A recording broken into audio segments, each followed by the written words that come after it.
ఓం శ్రీ సాయినాథాయ నమ. ఇక ఆత్మారాముని భార్య విషయము.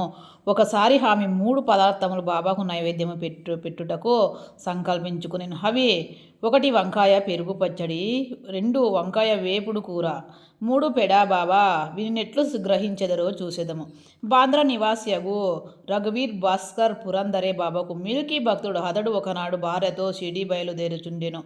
ఆత్మారాముని భార్య పెద్ద వంకాయ రెండిటిని మిగులు ప్రేమతో తెచ్చి పురంధరుని భార్యకి చేతకిచ్చి 1 వంకాయ పెరుగు పచ్చడి, 2వ దానితో వేపుడు చేసి బాబాకు వడ్డించమని వేడెను. షిరిడి చేరిన వెంటనే పురంధరి భార్య వంకాయ పెరుగు పచ్చడి మాత్రము చేసి బాబా భోజనమునకు కూర్చొన్నప్పుడు తీసుకుని వెళ్ళాను. బాబాకు పచ్చడి చాలా రుచిగా నుండెను. కానీ దాని అందరకు పంచి పెట్టెను. వెంటనే తనకు వంకాయ వేపుడు కూర అప్పుడే కావాలనని బాబా అడిగాను. ఈ సంగతి భక్తులు రాధాకృష్ణమాయికి తెలియపరిచిరి. అది వంకాయ కాలము కాదు కనుక ఆమెకి ఏమీ తోచకుండేను. వంకాయలు ఎట్లు సంపాదించుట అన్నది ఆమెకు సమస్య అయ్యేను. వంకాయ పచ్చడి తెచ్చింది ఎవరని అనుగుణగా పురంధరుని భార్యని తెలియటచే వంకాయ వేపుడు కూడా ఆమెయే చేసి పెట్టవలెనని ఆమెకు కబురంపిరి.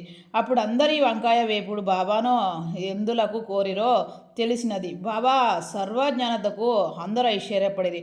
1915వ సంవత్సరం డిసెంబరులో గోవింద బలరాం మనోకర్ అనువాడు షిరిడీకి పోయి తన తండ్రికి ఉత్తర క్రియ చేయవలనుకునేను.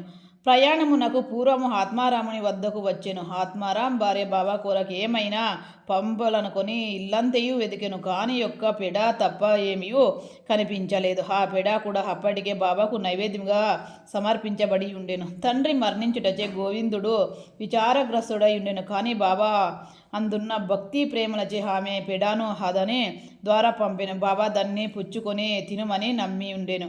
గోవిందుడు షిరిడి చేరెను. బాబాను దర్శించెను. కానీ పెడ తీసుకొని వెళ్ళుట మరిచిన. బాబా అప్పటికి ఊరుకుండెను. సాయంత్రం బాబా దర్శనమునకై వెళ్ళినప్పుడు కూడా అతడు పెడ తీసుకొని పోయి మరిచెను. అప్పుడు బాబా ఓపిక పట్టగా తన కొరకేమీ తెచ్చినావని అడిగాను.